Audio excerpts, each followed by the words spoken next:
انسان کو اللہ تعالیٰ نے 5 حواس دیے ہیں، اس کے ذریعے سے اس کو معلومات حاصل ہوتی ہیں۔ ایک دیکھنے کا ہے، ایک حس دیکھنے کی ہے، ایک سننے کی ہے، اور ایک چکھنے کی ہے، اور ایک سونگھنے کی ہے، اور ایک چھونے کی ہے۔ یہ 5 جن کو حواس خمسہ 5 سینسز اللہ نے دیے ہیں، اور ان میں سے ہر ایک حد تک کام کرتی ہے، اس کے بعد اس کا کام ختم ہو جاتا ہے، اس سے آگے اس کی رسائی نہیں ہے۔ مثال کے طور پہ میری آنکھیں صرف یہ سامنے دیوار تک دیکھ رہی ہیں، دیوار کے پیچھے لڑکے کرکٹ کھیل رہے ہیں، وہ مجھے نظر نہیں آ رہا ہے، لیکن میرے کان ان کی آواز سن کے معلوم کر لیں گے، پہچان لیں گے کہ واقعی پیچھے لڑکے کرکٹ کھیل رہے ہیں۔ تو کان کی رسائی وہاں تک ہو گئی، آنکھ کی رسائی نہیں ہوئی، اور بسا اوقات آنکھ کی رسائی کان سے بھی زیادہ ہو جاتی ہے۔ مثال کے طور پہ ہم نے دیکھا وہ آسمان پہ بادلوں پہ ایک جہاز اڑتا ہوا جا رہا ہے، تو ہمیں نظر تو آ رہا ہے، آنکھیں تو دیکھ رہی ہیں، لیکن اس کی آواز ہمیں نہیں آ رہی، حالانکہ اس کی آواز بہت تیز ہے۔ تو اس کان کی رسائی وہاں تک نہیں، آنکھ کی ہے۔ تو جتنے بھی حواس ہیں ان کی رسائی ایک حد تک ہوتی ہے، اس کے بعد وہ کام نہیں کرتے۔ لیکن ان 5 حواس سے بڑھ کر ایک اور چیز ہے جس کی رسائی ان 5 حواس سے آگے ہے، اور وہ عقل ہے۔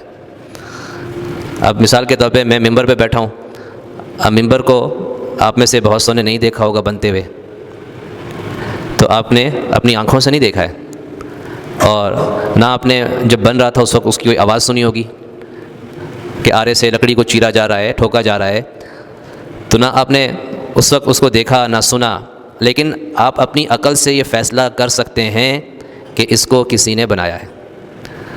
تو یہ جو بنایا گیا ہے تو اس کا فیصلہ آپ کی عقل نے کیا ہے، تو باقی 5 حواس نے وہ کام نہیں کیا جو عقل نے کر کے دکھا دیا۔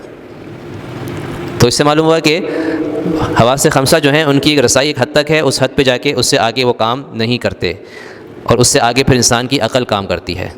لیکن یاد رکھیں کہ عقل کی بھی ایک حد ہے، ایسا نہیں ہے کہ عقل لامحدود سوچتی ہے، وہ ایک حد تک سوچتی ہے، البتہ عقل کی رسائی جہاں تک ہوتی ہے اس سے آگے پھر انسان کیا کرے گا، اس سے آگے پھر انسان کو ایک اور چیز کی ضرورت پڑتی ہے جو عقل کے بعد کام کرتی ہے، اور وہ ہے وحی، جو اللہ تعالیٰ اپنے نبی پر نازل کرتا ہے۔ تو عقل کی جہاں حد ختم ہوتی ہے وہاں سے وحی کی ابتدا ہوتی ہے۔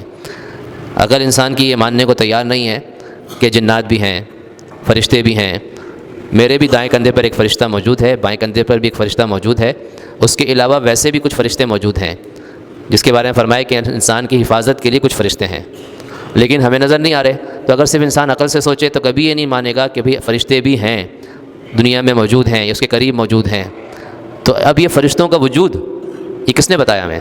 یہ وحی نے بتایا۔ وحی کے ذریعے ہمیں پتہ چلا کہ فرشتے بھی ہیں، وحی کے ذریعے ہمیں پتہ چلا کہ مرنے کے بعد انسان نے دوبارہ زندہ بھی ہونا ہے، ورنہ ہم اپنی آنکھوں سے دیکھتے ہیں جو مر گیا سو مر گیا، ختم ہوتے مٹی ہو گیا، اس کو تو ہم نے کبھی دوبارہ زندہ ہوتے ہوئے نہیں دیکھا ہے، تو کیسے پتہ چلا دوبارہ زندہ ہوگا؟ وحی نے بتایا۔ اس کے بعد ایک اور زندگی آئے گی، یہ وحی سے پتہ چل رہا ہے۔ اس کے بعد انسان کے اعمال کو تولا جائے گا، یہ وحی سے پتہ چل رہا ہے۔ اس کے بعد اس کے لیے جنت جہنم کا فیصلہ ہوگا، وحی سے پتہ چل رہا ہے۔ تو وحی کے بغیر انسان کی آخرت بالکل پردے کے پیچھے پوشیدہ ہے، اس سے آخرت کھلتی ہے وحی کے ذریعے سے۔ تو اس لیے وحی کی سب سے زیادہ ضرورت ہے، کیونکہ وحی سے انسان کی اخروی زندگی بنے گی، اس سے رہنمائی ہمیں لینی پڑے گی۔ اسی نے بتایا ہے کہ تم ظلم کرو گے تو آخرت میں پکڑ ہے، اور تم اچھائی کرو گے تو تمہیں نام ملے گا۔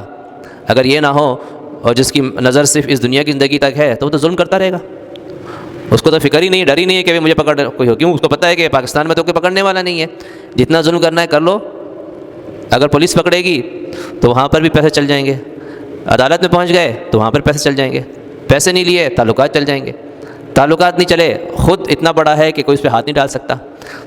تو ایسا آدمی پھر کبھی ظلم سے نہیں رکے گا، وہ ظلم کرتا رہے گا، اس کو پتہ ہے کہ مجھے کوئی پوچھنے والا نہیں، مجھے کوئی پکڑنے والا نہیں، مجھے کوئی سزا نہیں دے سکتا۔ تو اس لیے پھر ہمیں ماننا پڑے گا کہ آخرت ہے، ورنہ تو ظالم جیسا ظلم کرتا رہے، اگر اس کی کوئی پکڑ نہیں ہونی تو پھر تو انصاف کہاں چلا گیا؟ انصاف کا تقاضا یہ ہے کہ جو ظالم ہے ظلم کرے گا اس کی پکڑ ہو اس کو، اور مظلوم کو انصاف دلایا جائے۔ تو اس کے لیے اللہ تعالیٰ نے ایک دن مقرر کیا ہے۔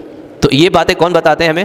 نبی آگے بتاتے ہیں۔ تو نبی جو ہیں ان پر اللہ تعالیٰ کی طرف سے وحی کا نزول ہوتا ہے، اور نبی دنیا میں تشریف لاتے ہیں انسان کی ہدایت کے لیے، انسان کو سیدھا راستہ دکھلانے کے لیے، صراط مستقیم جنت کا راستہ دکھلانے کے لیے، ورنہ عقل کبھی بھی انسان کو صراط مستقیم پہ نہیں چلا سکتی۔